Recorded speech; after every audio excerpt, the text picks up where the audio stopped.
ভাই, কপাল হলে এই লোকটার মতোই হবে, নইলে হবে না। আসলে 1962 সালে ফ্রেন সেলেক একটি ট্রেনে ভ্রমণ করছিলেন। তখনই হঠাৎ ট্রেনটি লাইনচ্যুত হয়ে নদীতে পড়ে যায়। এই দুর্ঘটনায় ফ্রেনের জীবন রক্ষা পায়, কিন্তু বাকি 17 জনের মৃত্যু হয়। এরপর 1963 সালে ফ্রেন যে প্লেনে ভ্রমণ করছিলেন, সেই প্লেনটি দুর্ঘটনার শিকার হয়, তাতে 19 জন যাত্রীর মৃত্যু হয়।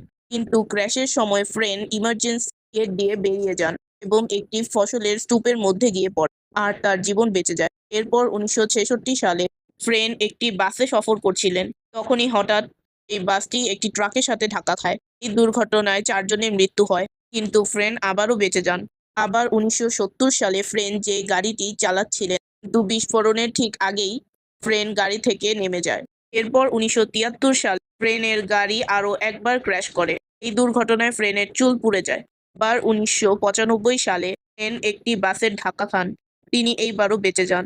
এরপর 2003 সালে ফ্রেন প্রথমবার লটারির টিকিট কিনলেন এবং প্রথমবারেই তার লটারি লেগে যায়।